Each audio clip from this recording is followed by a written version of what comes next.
أهلا ومرحبا بكم أعزائنا المشاهدين بحلقة جديدة من برنامج فيليون نحو قبة البرلمان. معي اليوم ضيف في هذه الحلقة رئيس تجمع الكفاءات والنخب الفيلية الأستاذ طالب ولي قمر خان. مرحبا بك أستاذ طالب. أهلا وسهلا أستاذ. بالبداية عرف المشاهدين عن نفسك. طالب ولي كمر خان، رئيس تجمع الكفاءات والنخب الفيلية، ماجستير إدارة أعمال، إدارة استراتيجية، وطالب دكتوراه حاليا. ترشحت عن قائمة بدر عراق مقتدر، رقم القائمة 218، رقم المرشح 53. نتمنى لك الموفقية إن شاء الله. أشكرك، تسلم. أستاذ طالب، بداية يعني شنو اللي دفع حضرتك للتصدي للشأن السياسي؟ بداية من إنشاء هذا التجمع، حدثنا عن تجمع الكفاءات والنخب الفعلية، ومن بعد ذلك نتحدث عن قرار الترشيح. نعم، تجمع الكفاءات والنخب الفيلية تأسس سنة 2014، نعم. لكن كان ضمن المؤتمر الوطني العام للكرد الفيليين. مهم. استمرينا، أنا كنت عضو هيئة عليا في المؤتمر الوطني العام للكرد الفيليين من 2012 إلى 2019. 2019 أصبحت نائب رئيس المؤتمر الوطني العام للكرد الفيليين من 2019 إلى 2022. 2022 ارتئينا أن يكون لهذا التجمع كيان مستقل خارج المؤتمر، فأسسنا هذا التجمع، صار إلى كيان، صار إلى مقر، صار إلى وجود، فمستمرين من 2022 ولحد الآن.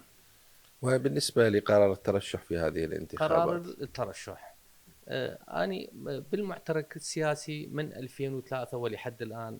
طبعا أنا أيضا من عائلة سياسية، كان والدي من وقت الحرس القومي كان يقارع النظام القومي الأفلقي والصدامي أيضا. فمن 2003 أنا تصديت للعمل السياسي، وكان لي مؤسسة إنسانية أيضا، أنا نائب رئيس مؤسسة نهر العطاء الإنسانية. عملنا كمؤسسة إنسانية زائدا العمل السياسي.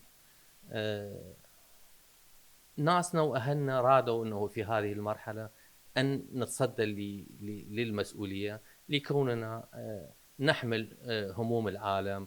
أيضا من الناس الحمد لله يشار لنا بالبنان في الوسط السياسي. ليس علينا أي شائبة، وليس لدينا أي ملف يخدش عملنا خلال هذه المرحلة من بعد السقوط من 2003 إلى 2025. فارتئينا أن نكون أحد المتصدين لكي نستطيع أن نحصل بعض الحقوق المسلوبة للمكون الفيلي. نعم، برأيك ما أبرز الملفات التي تحتاج اليوم، الملفات الفيلية طبعا، التي تحتاج اليوم إلى معالجة سريعة؟ ملفات، كل الملفات تحتاج إلى معالجات سريعة. مثلا أنا تصديت أنه قبل أكثر من سنة تقدمت بشكوى في المحكمة الاتحادية ضد مجلس النواب، وبشخص رئيس مجلس النواب، مطالب الكوتا الفيلية أن يكون للفيليين 5 مقاعد حالنا حال المسيح. نعم. المسيح يعني إخواننا المسيح لا يتعدون مثلا ثلث العدد السكاني للأكراد الفيليين، لديهم 5 مقاعد كوتا، بينما الأكراد الكرد الفيليين لدينا مقعد واحد يتيم في محافظة واصل. نعم. فمن هذا الباب تصدينا واشتكينا على في المحكمة الاتحادية، وتقريبا 4 جلسات مرافعات. طلعوا لنا ببيان إنشائي للوضع العام مهم. وحفاظا على اللحمة الوطنية، وهذه تبقى الوضع على ما هو عليه. أيضا نعم. عندنا مسألة الجينوسايد اللي أقر المحكمة الجنائية مهم. العراقية. هذه مسألة كلش مهمة، نعم. لكن قرارات ما مطبقة لحد الآن. كل بالفعل. القرارات لدينا قرارات هواية، لكن التنفيذ والتطبيق من الصعوبة تطبق هذه القرارات نتيجة البيروقراطية الموجودة بالدوائر الدولة وبمؤسسات الدولة وبالوزارات العراقية. آه، قبل مدة مثلا قسم من إخواننا الفيلية قدموا على مثلا ضباط كلية الشرطة، نعم. نجحوا بكل الفحوصات البدنية والصحية. لما وصلوا أنه يطلبون من عندهم من الجنسية، يجيبون كتاب جنسية، تكتب كاتبين أنه تبعية إيرانية. حتما هو العراق سنة 1920 تقسم قسم نعم. تبعية إيرانية وقسم تبعية عثمانية. تبعية عثمانية لاحقا نعم. حسبوهم أنه هم مواطنين درجة أولى، والتبعية الإيرانية حسبوهم مواطنين درجة ثانية، نعم. وتسفر على أساسها سفر الأكراد الفيليين، لأنه كانوا مع العلم أنه اللي يقدمون أكو يعني بالقانون أنه يكون من أبوين عراقيين، زين هو أبو عراقي نعم. وجده عراقي وأبو جده عراقي، يعني قد يكون جد جده مثلا إيراني، أو كان ذاك الوقت ماكو حدود أو تبعية إيرانية. نعم. شنو ذنبه هسه هذا حاليا يحرم مثلا من التقديم في كليات مثلا بالجيش او بالشرطه؟ هذه هوايه معضلات دا يواجه الفيليين.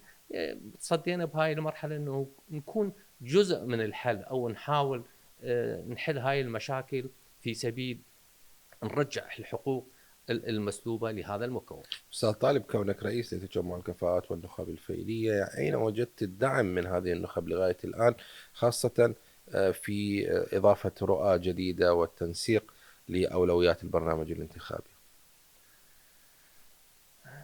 مع الاسف يعني في القلب غصه انه ناسنا واهلنا ايضا ان عتب عليهم انه دائما يتجهون باتجاه اللي موجود في السلطه او يمتلك المال.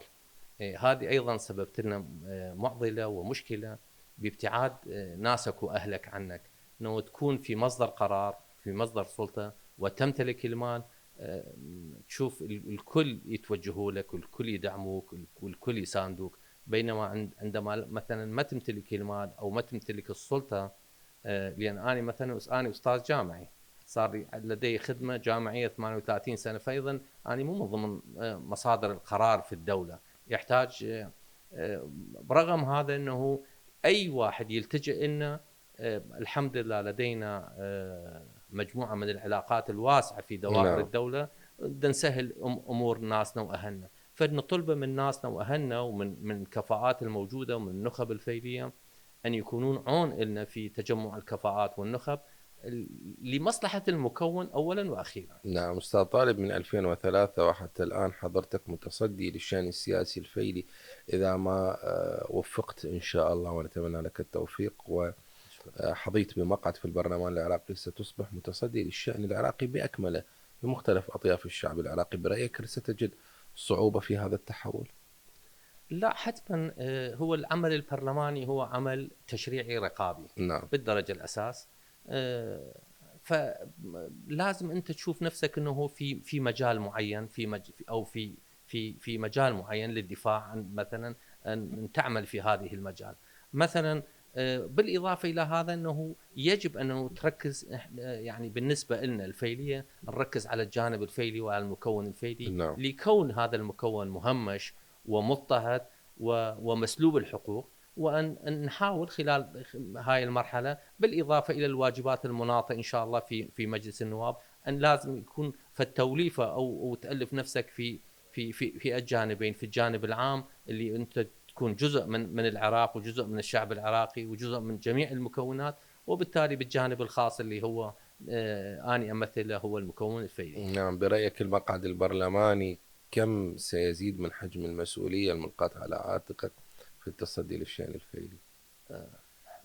بال يعني بالممكن انه يزيد يكون مسؤوليه ثقيله كلش نعم.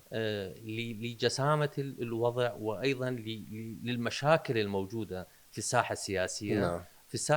وايضا في الساحه الفيليه. هذا يعطينا فالدافع انه نكون تحسن ظن الجميع في حل جميع المشاكل الملقاة على عاتقنا. نعم. يعني حضرتك حتى الآن يعني ناشط في الشأن السياسي الفيلي، خل عبر بهذه الطريقة وعيون الناس تترقبك وتتمنى منك أنه تحل مشاكلها. عاد إذا فزت بمقعد برلمان بالتأكيد الكثير سيكون هنالك آمال وطموحات تبنى على هذا الأساس، وحقوق الناس هاي بالفعل عندهم حق يتمنون أنه مشاكلهم تنحل، ويصير عندهم أمل أنه صار عندهم صوت في البرلمان يعبر عنهم وعن مظلوميتهم ومعاناتهم. اللي يعرفني عن قرب يعرف شنو هو طالب ولي كمال خان. نعم. أنا الحمد لله قريب من جميع الشرائح. وقريب من ناسنا وأهلنا وخصوصا الفيلية. بابي مفتوح 24 ساعة للجميع. أساعد الكل بدون استثناء. يعني ما توانيت في يوم من الأيام في مساعدة أيا كان. فالقريب من عندي يعرفني، يعرف منو طالب ولي كمرخان وشنو طالب ولي كمرخان. بسيط من ضمن هذا المجتمع، فرد من أفراد هذا المجتمع. أحاول قدر الإمكان أن أكون عنصر فعال في هذا المجتمع، وإن شاء الله إذا الله وفقنا وحظينا بمقعد بالبرلمان، هذا يزيدنا أيضا، يزيدنا إصرار ويزيدنا تواضع أيضا من أجل خدمة ناسنا وأهلنا. نعم أستاذ طالب، كونك حاصل على درجة الدكتوراه في الإدارة الاستراتيجية، هل تم التخطيط للحملة الانتخابية لجنابك وفق نقاط استراتيجية عامة عراقية، أن السياق الانتخابي المحدد بالقائمة اللي حضرتك من ضمنها هو كان له الأثر الأكبر في رسم استراتيجية الترشيح؟ لا، أنا في عدة من اللقاءات مع الحاج هادي العامري اللي هو رئيس الأمين العام لمنظمة بدر. نعم. يعني في أكثر من مرة قال لي أريدك، شلون إحنا وقفنا المسيح والشبك على رجليهم، أني هم أريد أنت وأني وياك نوقف الفيلية على رجليهم. هذا نص نعم. كلام السيد الحاج هادي العامري في أكثر من مناسبة. وبالتالي هذا خلاني أكون حر في عملي، انه ما قيدني انه اشتغل في ضمن مجال معين او لصالح القائمه، وانما اعطاني الحريه الكامله انه اساعد اهلي وناسي، وبالتالي ايضا اكون جزء فعال من ضمن قائمه بدر ان شاء الله. نعم. أين تقع العشائر الفيلية أستاذ طالب في رؤيتك وبرنامجك الانتخابي؟ شاهدنا كثير من اللقاءات والتجمعات الانتخابية لحضرتك مع عشائر عربية أصيلة وعشائر كردية كريمة. والله هو احنا تجمعاتنا، اني يعني بغض النظر عن العشائر الكرديه او العربيه التقي بالجميع يعني نعم. على حد سواء. ويمكن لقاءاتي بالعشائر العربيه اكثر من لقاءاتي بالعشائر الكرديه الفيليه، لكون المشهد الفيلي هناك ايضا ضغوطات كثيره على نعم. المشهد الفيلي، وتعرفون الضغوطات يعني هذه يخلينا مقيدين في تواصلنا ويا كل الفيلية. فاللي عنده قرار حر في قراره يتقرب لنا وايضا نتواصل وياه، واللي مو حر في قراراته هذا بحث اخر. بس على العموم اني يعني مخلي انه هدف انه اذا صعدت اني امثل الكل، بحيث حتى اللي ساندني واللي ما ساندني اني اكون جزء من مشروع الاكراد الفيلي الكرد الفيلي. برأيك هل من السهولة يمكن تحقيق ذلك، هذا التنسيق عالي المستوى وأن تكون صوت للجميع؟ رضا الناس غاية لا تدرك. نعم. طبعا ما تقدر انه انت ترضى كل الناس، لكن قدر الامكان نحاول نكون جزء من برنامج الحل للناس الخيره والناس اللي يسندنا، وحتى الناس اللي ما يسندونا في هاي المرحله. ايضا اني اكون اذا ان شاء الله صعد البرلمان اكون صوت المدافع عن كل حقوق. أستاذ طالب، راح نستكمل معك هذا الحوار لكن بعد هذا الفاصل، خليكم ويانا.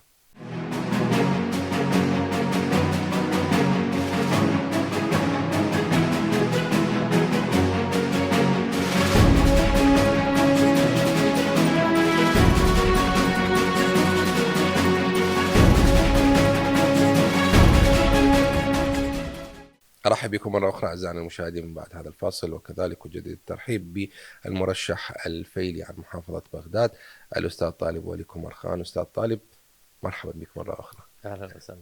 برأيك أستاذ طالب، اليوم الكرد الفيليين هل هم بحاجة إلى تشريع قانون وطني خاص بهم بهذه الشريحة لرد المظلوميات عنهم وتفعيل بعض القوانين المعطلة ما زالت حتى الآن من أجل إنصافهم؟ لا، القوانين موجودة، قوانين كثيرة موجودة، لكن نعم. من تجي للتطبيق وللتنفيذ تواجه صعوبات. زين. وجود البيروقراطية في بعض الدوائر، وأيضا لوجود بقايا البعث الصدامي أيضا نعم. في بعض دوائر الدولة، اللي يمنعون تطبيق هاي القوانين. ما نحتاج لقانون شامل وكامل لتجاوز كل هاي الحلقات؟ حتما يعني اذا يكون قانون شامل وكامل حتما يسهل هاي العمليه. نعم. لكن اكثر القوانين الموجوده من السهوله تطبيقها، ولكن البيروقراطيه قلت انه اكو ناس كانما هناك اناس مدسوسون بعض الدوائر لتعطيل هذه القوانين. وايضا هناك ايضا في بعض القوانين هناك الجنبه الماليه ايضا نعم. يعطل كثير من القوانين. مثلا احد الاشخاص مثلا اني كنت قاعد ويا ست سامية عزيز، بيته ب 600 متر بجميله، بذاك الوقت مقرب ب 400 مليون. هسه نفس البيت يسوى له 3-4 مليارات. لحد الان ما يستلم هو سنه يستلم له 10 ملايين. زين هو هسه عمره 80 سنه، يعني شو وقت راح يستلم؟ عمره يصير 140 سنه يلا يكمل مبلغ البيت اللي كان قبل ما يهجروه. زين هذه يحتاج الى تعديل. هذا زين اكو وين فرق البدلين ايضا. فرق البدلين انت من قريته قبل 10 سنوات، قبل 15 سنه قريته ب 400 مليون، هسه البيت يسوى له 3 مليارات. زين انت الان من تسدده بالتقسيط، هذا المبلغ الباقي عند الدوله عليه فوائد، عليه تراكمات بمرور السنين، ابدا اموال مجمده. ابدا. هاي قوانين تحتاج الى مراجعه، بها جنبه ماليه أيضا. نعم بها جنبه ماليه، لكن الدوله ما شاء الله يعني اموالها هوايه وتنصرف في مجالات يعني ما يحتاج الى شو اسمه. بينما هذا شعبك وناسك ومن المظلومين ومن المشردين ومن المهجرين. نعم. المفروض هذا الشريحه اول ما يبادر الى رد الحقوق لهذه الشريحه. استاذ طالب، ايش قد اكو فعليين بالعراق داخل العراق، لكن يمكن اكو بقدهم او اكثر خارج العراق، وايضا عندهم مشاكل. ابرز هذه المشاكل عدم تمكنهم من استحصال الجنسيه، خصوصا من الجيل الثاني من المهجرين، وعدم وجود مقومات حقيقيه لكي يعودوا الى بلدهم وينهضون بمستوى معاشي معين او ايجاد فرص عمل او تعليميه لهم. كثير من الامور اللي تجعلهم الآن خارج العراق ما يقدرون يعودون ويعيشون حياة كريمة. بالتالي هذا الملف شلون ممكن نعالجه، أو على أقل تقدير نوفر وسائل لجذبهم مرة أخرى لبلدهم ووطنهم، يخليهم يرجعون إلى أحضان الوطن. يعني أنا أعرف هواية عوائل لحد الآن ما مقدمين يعني لا في إرجاع مثلا ممتلكاتهم. نعم. أو مثلا ما مشمولين لحد الآن بالمادة 140. وأكثر هذه القوانين هسه عطلت، يعني تقديم مثلا مادة 140 ماكو تقديم بعد. مثلا أنا أعرف ناس إنه لحد الآن ما مقدمين على المادة 140. نعم. زين أكو ناس ممتلكاتهم لحد الآن مصادرة أو مأخوذة ولحد الآن ما راجعة. أكو ناس ما تقدر ترجع للوضع المادي، مثلا حالته المادية ما يسمح أنه يوميا يسافر للعراق ويرجع. أيضا من يجي للعراق مثلا ما عنده أحد بالعراق، ولا عنده سكن، ولا عنده وين يبات، وين يسكن، وش ياكل. أنا يعني مثلا ذاك اليوم كنت بالجمهورية الإيرانية، ولا الصديق عندي لحد الآن كل أولياتهم يقول لي كل أولياتنا كانت عند والدتي يمكن بالدنمارك ما أدري وين، كان عند أخوه اللاغ وماتت وما يعرفون شو اسمه. ولحد الآن ما يمتلك أي وثيقة عراقية ما يمتلك. هذني كلهن مجموعهن يعني من الممكن أن يعني مثلا تشكيل لجنة خاصة. هذه اللجنة الخاصة يكون مفرغة بصورة دائمة، مو مثلا لجنة أنه تقعد بالشهر مرة أو بالشهرين مرة يجتمعون والقاضي فلان والقاضي فلان وهذا القاضي. المفروض هذا تكون لجنة ومكان معين. وأيضا بعض التسهيلات للعوائل، مثلا اللي ما يقدر مثلا الدولة تسهل له، مثلا سفاراتنا تسهل الرجوع للعراق. مثلا أيضا من يجي للعراق هواية أكو عوائل ما عنده سكن بالعراق. كل أهله وناسه سفرت بوقتها، وين يبات هذا يعني بالفنادق؟ يعني هاي مكلفة. أنه تدرون أنه والمعاملات الطول بالدوائر الحكومية سنة، سنتين، 3 سنوات، 4 سنوات. زين هذا ايش قد يروح ويجي، ايش قد يسافر. زين اذا هو ما عنده جنسيه شلون اصلا؟ ما عنده جنسيه يعني ما عنده جواز عراقي، شلون راح يدخل للعراق؟ واذا عنده جواز اجنبي فراح يعتبر وافد اجنبي. معامله الفيزا ولو تشمله لو ما تشمله، لو ينطوا لو ما ينطوا، هاي كلها حتى بس يدخل لحدود وطنه ويروج بعد ذلك معامله واستحصال حقوقه وغيرها من هاي الامور. ولهذا اكو ناسنا جزعت يعني نعم. يقول الدوله ما موفر لنا ابسط حقوقنا، وهذا الناس حقهم يعني. فهذه من ضمن اولوياتي اني، يعني ان شاء الله اذا حظينا بمقعد من البرلمان انه من ضمن اولوياتي انه نخصص في مثلا في كل محافظه، مثلا في دياله وفي بغداد وفي واسط اللي مراكزنا الرئيسيه، نخصص مثلا مراكز ايواء، مثلا هاي مدينه الامام الحسين مثلا في كربلاء وفي نعم. غيرها، يعني يكون مدن حتى لو يكون على مستوى اصغر، يعني نخصص الناسنا واهلنا يجون يباتون ياكلون يشربون مثلا، وايضا يكون لجنه ثابته. هذا اللجنه مثلا هسه السجين السياسي، السجين السياسي هو مسجون، هو اكو واحد مسفر ما مسجون، كل مسفر كان مسجون. سجن صدام حسين سجنوهم هذا شهر، هذا 20 يوم، هذا نعم. شهرين، هذا 3 شهور، وبعدين سفروهم. فمن يجي هسه يداعي يقول لك جيب لي اثنين وياك كانوا يشهدوا لك كانوا وياك بالسجن. نعم. زين اني مسفر بسنه 1980، هسه اني سنه 2025، يعني 45 سنه. نعم. منو اللي باقي وياي مثلا بالتسفير؟ منو كان باقي وياي هسه؟ حتى لو باقي تلقي واحد بالجمهوريه الايرانيه، واحد بالدنمارك، هذا يعني شلون اقدر اجيبهم هذا يشهدوا لي خاطر انه اني كنت مسجون نعم. واني مسفر؟ هاي البيروقراطيه هذه المفروض كلها تسهل هذه. فهذه من ضمن اولوياتي ان شاء الله اذا حظينا بمقعد بالبرلمان. نعم أستاذ طالب، تحدثنا أيضا في بداية الحلقة عن زيادة التمثيل النيابي للمكون الفيلي ضمن آلية الكوتا، لكن أكو جانب قد يتغافل أو يغفل عنه الكثيرين، ألا وهو حصة المكون الفيلي بالدرجات الخاصة والمناصب العليا. هذه ايضا من المعضلات للمكون الفيلي. كل المكونات لهم حصه في الدرجات نعم. الخاصه والمناصب. مثلا المكون المسيحي عندما يحصل على 5 مقاعد بالبرلمان يخصص له وزاره، اللي نعم. هو وزاره الهجره والمهجرين، اللي هو اساسا كانت هذه الوزاره خاصه بالمكون الفيلي، لكن انوخذت من المكون الفيلي، اصبح هسه للمكون المسيحي، يعني عندهم 5 مقاعد بالبرلمان. بينما مثلا اني يمثلني شخص واحد مثلا هو نعم. الكوتا الفيليه اللي في واسط، وايضا اللي ياخذوها ايضا ما يدعون انه كانه هو ممثل عن المكون الفيلي، وانما تاخذ الاحزاب. هسه ما يخالف الاحزاب الكبيره مثلا خد تاخذ، بس انت رجع لي حقي اني كمكون حالي حال المسيح، اعطيني نعم. 5 مقاعد، خاطر هذا ال5 مقاعد اني باكر اللي 5 اعضاء بالبرلمان، وبالتالي احصل على وزاره، وبالتالي يكون الي فد دور في صياغه القرارات الحكوميه عندما يكون الي وزير، عندما يكون الي نواب في البرلمان العراقي.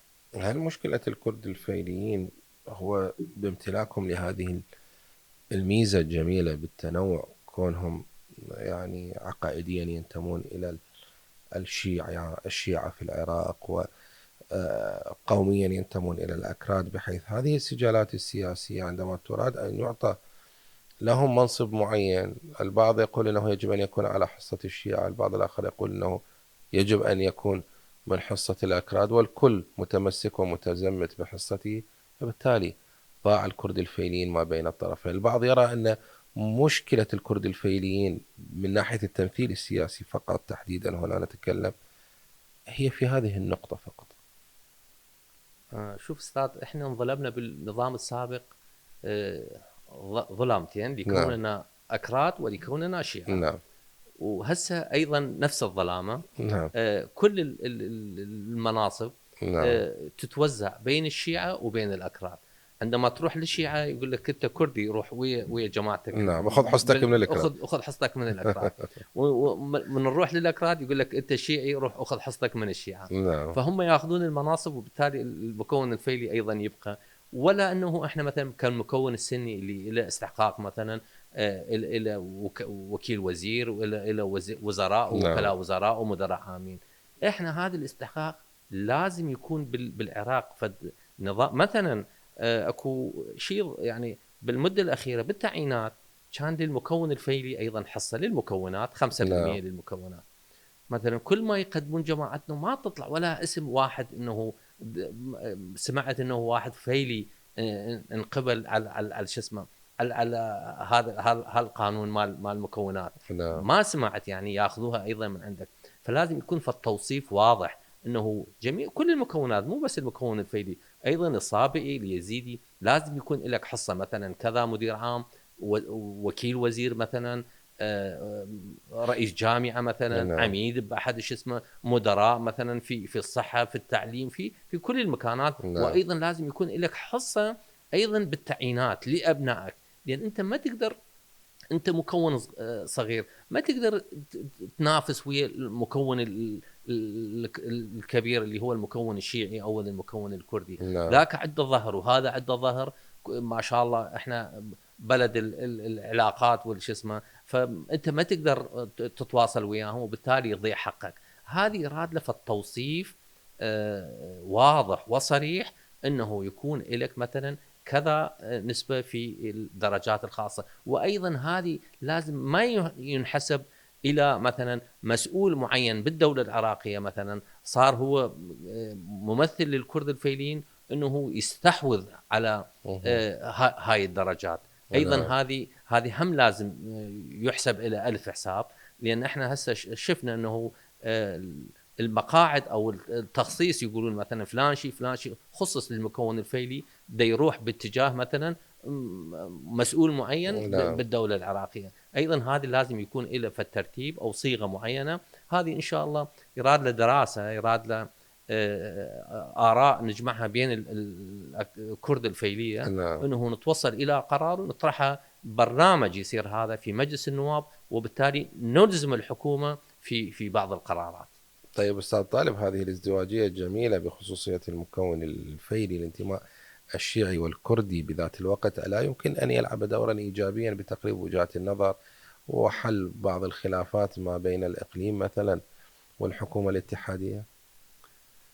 لا بالطبع، انه دائما كانوا الكرد الفيليين هم شلون مثل الباقة الورد اللي هم نعم. بين الاقليم وبين الشيعة. كثير من قادة الاقليم ايضا من الكرد الفيليين، نعم. وايضا كثير من الكرد الفيليين كانوا في الحركات الشيعية، مثلا نعم. بدر والمجلس الاعلى. اكثر ناس مثلا اول شهيد في بدر هو كردي فيلي، ابو رحيم الدلو، نعم. وهذا صورته موجوده. شو اسمه الحاج هادي العامر يعني دائما يقول اول شهيد في بدر هو كردي فيلي. فاذا احنا متجذرين في كل الحركات، ودائما نعم الكرد الفيليين عنصر ايجابي لاننا مسالمين بالدرجه الاساس. نعم. و يعني اضطهدنا وهجرنا، فنعرف المعاناه، فما نريد دائما هذه المعاناه تتكرر. فدائما نكون احنا حلقه وصل عندما يكون هناك خلافات بين الاخ الاكبر اللي هو المكون الشيعي والاخ الاصغر اللي هو المكون الكردي. فدائما نحاول نكون وسطاء وتقريب وجهات النظر. أستاذ طالب، راح نستكمل هذا الحوار لكن بعد هذا الفصل.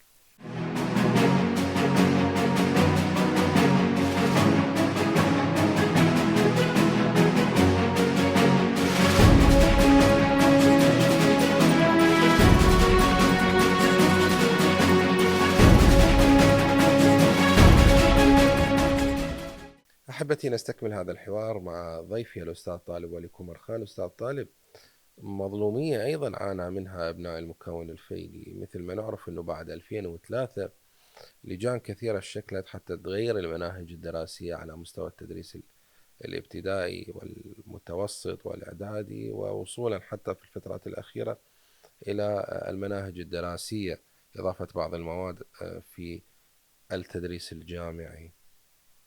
يمكن ولا واحد من هاي المناهج كتب سطرين على مظلومية الكرد الفيليين أو ما عانوا، أو يمكن يذكر وجود مكون فيلي خصوصا بمناهج المرحلة الابتدائية اللي هي تربي الطفولة. فدائما نلاحظ أنه المكونات خلت إرثها وتاريخ العراق بشكل عام. تدري أطفال فيخلوا لهم من خلال قصص معينة درس بطريقة الطفولة يحاكي فد شيء معين، يبرز من خلاله بعض المعلومات لمكون لحقبة زمنية معينة. لكن مشاهدنا فد قصة أو فد مادة أو فد درس يحكي عن ما عانوا الكرد الفيليين. هسه راح يقولون أطفال مو ما ندخلهم معنا. أوكي، حدثونا عن المناطق الجغرافية الممتدة اللي يسكنها الكرد الفيليين منذ مئات السنين. ماكو ذكر للمكون الفيلي بمناهج الدراسة خاصة الابتدائية. استاذي العزيز، لان اللي يخلي هذه المناهج هو ما مر بهيجي تجارب، نعم. ولا هو صاحب خبره، ولا هو متفقه نعم. بتاريخ العراق القديم والحديث. الكرد الفيليين هم طبعا جذورنا تمتد الى الاف السنين هنا نعم. بالعراق. نحن مبينين هم في شرق دجله، والعيلاميين ايضا، وقت العيلاميين وغير نعم. العيلاميين، واحنا موجودين في هذه. اللي يخلون هذه المناهج اولا ما متفقهين، اثنين ليسوا من رحم المعاناه، ثلاثه ما يمثلوك انت ككرد فيليه او من غيره من المكونات اللي هجروا نعم. واضطهدوا. فليجيك انه هو في شهاده معينه مثلا عنده، او منصب معين خلاه انه في هذا المنصب. امنا انه يكون هذه. اني احد الاخوان العسكريين نعم. في زمن ما سافر الى خارج العراق، دخل بدوره تدريبيه. قال القائد اللي يشرح لنا، قال مصاب بايده، مصاب بايده، قال كان لابس شاف، وقال من يشرح لنا مثلا على خطه معينه، يعطينا مثال في احد الحروب، في احد نعم. الحروب القديمه، انه في هذا الحرب هي صار هي صار. فايضا يعني يعطيهم شواهد، نعم. يعطيهم شواهد. فاحنا نحتاج الى هيك قاده مثلا، انه مثلا من تكتب المنهج تستشهد بهذا المنهج، انه مثلا المكون الفيلي مكون اصيل من مكونات نعم. الشعب العراقي، يمتد جذوره الى كذا الف سنه، مثلا الى 2000 سنه. تاريخ العراق اضطهد، هجر، سفر، صدرت ممتلكاته، نعم. هذني كلهن ما زين موجوده. أستاذ طالب، أنا معك يعني. أوكي، اللي وضع المناهج هو بعيد عن المعاناة ومو ابن المكون، فبالتالي ما يخطر في باله. لكن صوت المكون أين كان على مدى 22 سنة؟ بنلاحظ أنه المناهج تخلو من ذكر المكون الفيلي، وأنتم على تواصل مع قادة وزعماء الكتل السياسية، وأيضا لكم تمثيل سياسي نيابي وإن كان محدود في البرلمان العراقي، لكن تقدرون توصلون صوتكم تنبهوهم. يعني انا دائما اقول، مثلا اقول احنا المكون الفيلي اول مره عندنا نوع من التشتت. هذا نعم. التشتت خلاه يعني صار نقطه ضعف بالنسبه للمكون الفيلي. شتتنا بين الاحزاب الكرديه والاحزاب الشيعيه الاسلاميه. آه، لحد الان ما نمتلك القائد او الموجه او الرمز. نعم. كل الاحزاب الكرديه او الشيعيه، كل الاحزاب بدون مسميات، كلها عندها رموز تتجه لهذا الرمز، باستثناء المكون الفيلي. نعم. لحد الان ماكو هذا الرمز اللي يلتف دائره ما دائره كل المكون الفيلي. وبالتالي هذا ادى يعني نقطه ضعف في المكون الفيلي، خلانا متشتتين ومصادري القرار. يعني احنا ما تقدر انت بنائب واحد تداعي بالقرارات. نعم. تدري انه دائما القرارات تتخذ بالاغلبيه، او مثلا من يسوون قرار شيء يجمعون اصوات 70 80 نائب، عندك نائب واحد، هذا النائب شيء يسوي مثلا؟ نعم. وهذا النائب ايضا هم اسير الكتله مالته. من يصير اسير الكتله ايضا يصادر جزء من قراراته. نعم. وبالتالي انا احسبها نص نائب او ربع نائب. انا اقول الكردي فيدي. نعم. بينما اذا قرت الكوتا الفيليه 5 نواب، تقدر مثلا انت ترشح ككتله مستقله 5 نواب، ذاك الوقت يكون لك شأن اخر ومشاركه تكون نعم. في صياغه القرارات. طيب هسه أنا بودي أن أغادر الحديث عن هموم المكون الفعلي وأذهب إلى الفضاء الوطني العام للحديث عن مشاكله وهمومه، لكن خليني أختم الجانب الفعلي بسؤال. تحدثنا عن عدة ملفات تمثل مظلومية المكون الفعلي. أين تجد التحدي الأكبر الذي يواجه المكون الفعلي اليوم؟ غياب التمثيل الكافي، أو عدم استكمال مسار إعادة الحقوق، أو خطر تلاشي استذكار المحنة الفعلية؟ لا، غياب التمثيل، غياب التمثيل الايجابي، غياب نعم. التمثيل الايجابي. اذا ظلينا احنا على كوتا لمقعد واحد، آه، ايضا قد نضمحل نعم. يوما بعد اخر. لكن اذا ان شاء الله اذا قدرنا نثبت وجودنا ايضا، هسه احنا مجموعه من الفيليه مرشحين في عده كتل في جميع نعم. الكتل. اذا قدرنا هاي المجموعه في انه وصلنا الى قبه البرلمان، ان يكون لنا كلمه مثلا في حال اتخاذ اي قرار يخص الكرد الفيليين، انه يتحدون جميع النواب اللي ينتمون الى هذه الكتل في بودقه واحده، هي بودقه الفيليين، من اجل اقرار اي قرار يصب لصالح الفيليين. نعم أستاذ طالب، حضرتك مختص بالإدارة الاستراتيجية، ومن أبرز هموم المواطن العراقي حاليا وشباب العراق تحديدا هو واقع البطالة اللي يعيشون من عنده. ضمن رؤيتك الاستراتيجية في الإدارة، هل هنالك حلول لمعالجة ظاهرة البطالة في العراق؟ هناك كثير من الحلول نعم. موجوده، لكن غياب الرؤيه الاستراتيجيه في جميع القرارات الحكوميه ادى الى هذه في اكثار البطاله، وايضا في نوع من تحجيم الشباب اللي يريدون يعبرون عن انفسهم. هذه القرارات المفروض قرارات استراتيجيه تؤخذ من ناس مختصين، من ناس نعم. خبراء، من ناس خبراء في وضع خطط بعيد المدى، مثلا خطه خمسيه او خطه عشريه. هذه احنا نفتقدها لحد الان. كل قراراتنا وكل قرارات الحكوميه هي قرارات آنية نعم. تتخذ لمصالح حزبية ضيقة كلش. إنه الحكومة هذه جاية تخدم 4 سنوات، تريد تثبت نفسها أنه اشتغلت وسوت، خاطر تسوق نفسها في نعم. الانتخابات القادمة. ما تفكر أنه أخلي خطة استراتيجية بعيدة 10 سنوات 20 سنوات. مثلا هذه الدول الجوار كلها دا يحشون، كانوا احنا بال 2020 يحشون 2030 نعم. و2050. ايضا ليش ما يكون عندنا هاي القرارات الاستراتيجيه؟ هاي القرارات الاستراتيجيه اني مثلا اسوي احصاءات ايش قد عندي شباب، ايش قد احتاج مثلا صار عندنا تعداد بكل شيء ما استفادينا من عنده، بس ت... صرفنا عليه فلوس. تعداد اني يعني عندي ملاحظات هوايه على هذا التعداد. نعم. انه مثلا آه، ما اشير للمكونات في هذا التعداد ولا للقوميه. اني باكر اكبر مثلا اني ادرس تاريخ الدوله الفلانيه، اشوف مثلا في السنه الفلانيه هاي الدوله مثلا كانت بها المكونات فلان مكون فلان مكون عددهم كذا.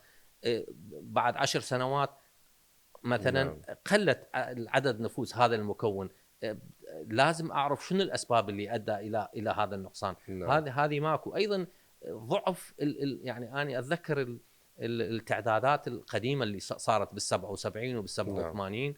يعني صدق اللي يجي كان يخطئ، هسه واقف بالباب بس شو اسمه وهو يكمل البقيه. يعني ما يسال على خط الفقور ايش عندك ما عندك مثلا. وكانوا يقول يسالوك انه عندك نعم. ثلاجه وعندك سياره وعندك مه. شو، ولا واحد سالنا بهاي شو اسمه زين هذني منو كملهن.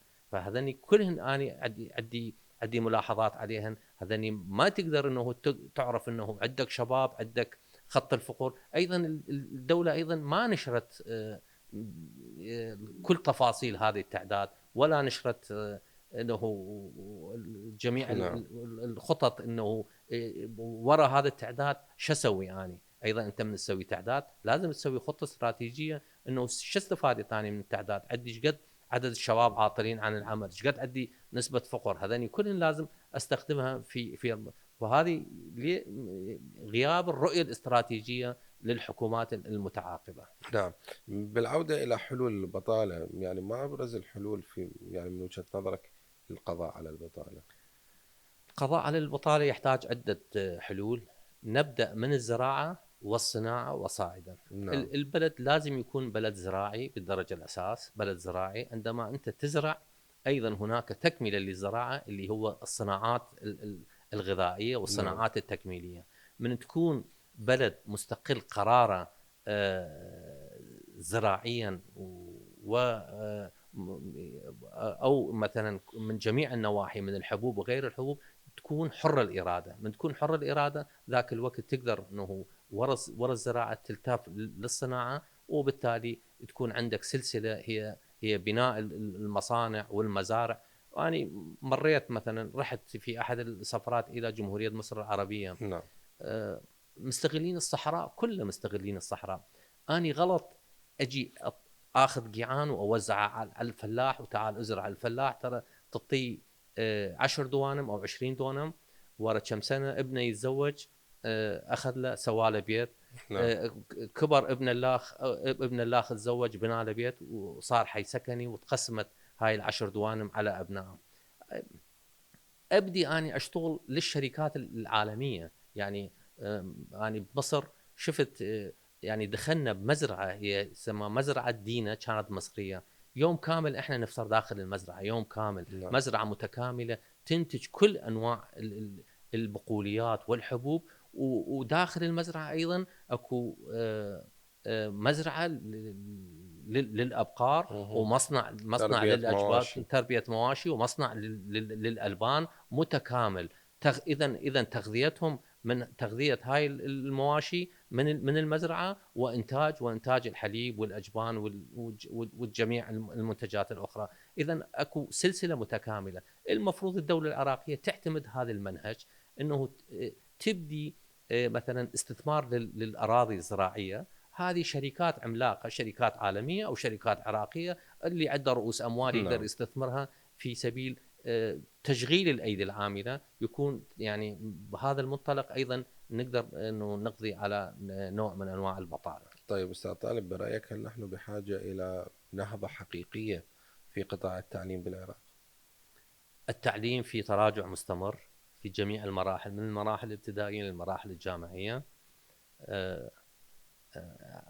انا اتذكر، يعني اتذكر نفسي شلون كنا احنا نعم. بالمراحل السابقه، وشلون هسه هاي المراحل. كثره المدارس الاهليه والجامعات الاهليه ادت الى تراجع التعليم بصوره كبيره جدا. نعم. يعني انا لحد الان اعرف انه جميع المدارس الابتدائيه والمتوسطه باي شكل من الاشكال ينجحون الاطفال في سبيل لانهم دافعين نعم. اقساط. ومن تجي الى المرحله الجامعيه، اكو جامعات لحد الان الطالب ما يداوم بس وقت الامتحانات. بالتالي هذا خلق لنا طالب هزيل. الطالب الهزيل تحول إلى خريج هزيل. هذا الخريج بعض من عندهم راح يكون معلم ومدرس وأستاذ جامعي هزيل أيضا. نعم. وتستمر هذه نعم. الدورة عفوا. نعم. هذه يؤدي الى زياده في نعم.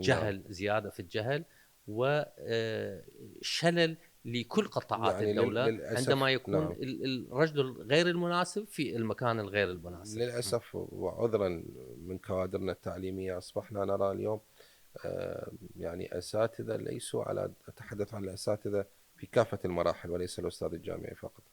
يمكن الأستاذ الجامعي أفضل من غيره كونه مطلع ودارس ومصادر ومحتك ببقية البلدان وإفادات وغيرها، لكن المرحلة الابتدائية والمتوسطة خصوصا وحتى الإعدادية نلاحظ أنه يفتقر لأبسط المقومات وليس على درجة من العلمية. فكيف سيتخرج من تحت يديه أجيال من الطلبة مفترض أن ينهضوا بالبلد وبناءه وتنميته؟ كادر التربيه عندنا تعبان الى ابعد الحدود. نعم.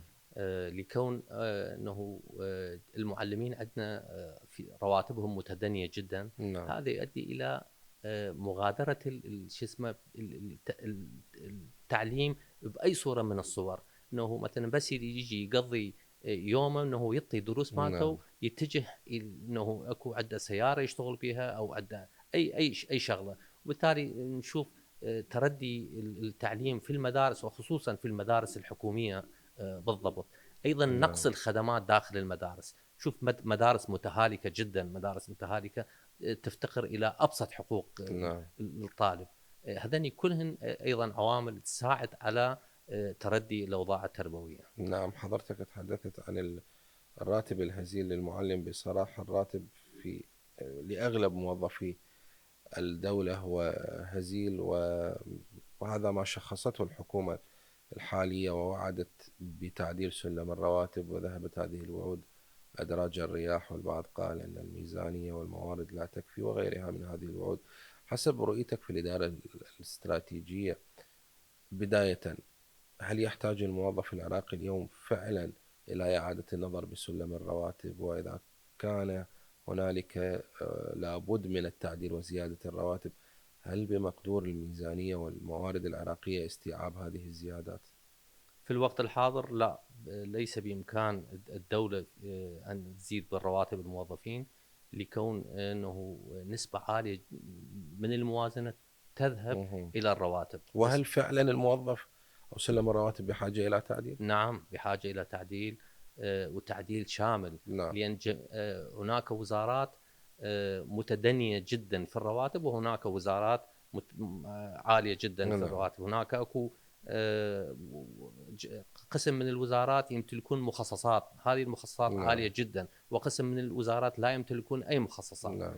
هذه التفاوت أدى إلى عزوف الموظف لهاي الوزارات والاتجاه إلى هاي الوزارات اللي نعم. بها مخصصات عالية. طيب، نتحدث أيضا عن جوانب كثيرة اليوم تختص بالناخبين. حضرتك أجريت جولات انتخابية والتقيت بالمواطنين في بغداد من كافة الشرائح والانتماءات والطبقات والمستويات العلمية. ما أبرز الهواجس اللي لمستها عند المواطن العراقي؟ على أي مشكلة اليوم يجمع أغلب المواطنين العراقيين ويرون أنها بحاجة إلى حل؟ كل اللي نلتقي بهم عندهم هاجس انه لا خير في اي تشكيله حكوميه جديده، لكون جسور الثقة معدومة مع الطبقة معدومه، السياسية. جسور الثقه معدومه 100% بين نعم. المواطن وبين الحكومه. واول ما يحكي وياك يقول لك الحكومه فاسده. يعني باي مجال، مثلا انا اقول لك باي مجال هو الفساد. نعم. موجود الفساد في كل دول العالم، لكن بدرجات متفاوته. فدا نحكي لهم انه اقول لهم انت مثل ما تدور انه مثلا تريد تروح الطبيب، تختار الطبيب الزين، مثلا تسال على هذا الطبيب، هذا الطبيب زين لو مو زين، مثلا شنو مواصفاته، شنو اختصاصه، تسال. او مثلا تبني بيت، تسال انه تقول هذا الخلفه زين او هذا اللباق زين. قلت لهم لما تروحون للانتخابات ليش ما تسالون على المرشح، انه هذا المرشح زين مو زين، هذا المرشح نزيه مو نزيه، شنو خلفيته، صاحب شهاده. قلت لهم هذا يؤدي انه، ودائما المرجعيه اقول لهم المرجعيه تقول انتخبوا الاصلح والانزه. نعم. فاذا انتم روحوا دوروا، يعني لا تقولون مثلا كل الحكومه فاسده، ولا تقولون مثلا كل البرلمان فاسد. واكو قاعده دائما احنا نقول الخير يخير، الشر يعم والخير يخير. دائما صوت الشر هو العالي، دائما صوت الشر هو العالي، والخير اللي يسوي خير دائما متكتر على صفحه. فاقول لهم انتم اذا نصرتوا الخير ونصرتوا الناس الزينه ونصرت النزيهين، حتما راح يكون عصبه بمجلس النواب. هاي العصبه يكونون اداه للتغيير ان شاء الله، للتغيير القادم. وهذا انا اللي دحكي له ويا كل الناس، ويا كل جولاتي. فاكو ناس تقتنع واكو ناس ما تقتنع، لان والناس هم اني انطيهم نوع من الحق، لان من 2003 ولحد الان صارنا اكثر من 22 سنه. الخدمات في تردي يوم بعد يوم. مثلا وضع الاقتصادي صعب بالنسبه للمواطن. ماكو امل بالمستقبل، ماكو امل بالمستقبل. انه اكو خطط الحكومه في توفير مصانع، في توفير مزارع، في تشغيل الشباب. ماكو هذه الخطط الاستراتيجيه، ماكو قفزه حقيقيه. ماكو قفزه حقيقيه. وبالتالي المواطن يشعر باحباط. هذا الاحباط ايضا ولد لنا مشكله، يعني في كيفيه اقناع هذا المواطن انه باكر يروح يصوت لي. لان احنا بكل الانتخابات اللي يصوتون هم 30% يصوتون. انا اذا اقول لهم اللي يصوتون هم 30% كاقصى شيء، هذول 30% هم جمهور الاحزاب. ترى يجيبوا لكم نفس الوجوه تتكرر، نفس الوجوه تتكرر. بالفعل. ايضا هذا 70% اللي هم انا اسميهم الجمهور النائم. هذا اذا قدرنا نغير فد 40 الى 50% من عندهم، راح نغير شكل البرلمان ونغير شكل الحكومه. المرشح الفيلي عن محافظه بغداد الاستاذ طالب ولي كمرخان، نتمنى لك التوفيق واشكرك على هذا الحوار. شكرا جزيلا أستاذ. والشكر موصول لكل من شاهد حوارنا لهذا اليوم. الى اللقاء.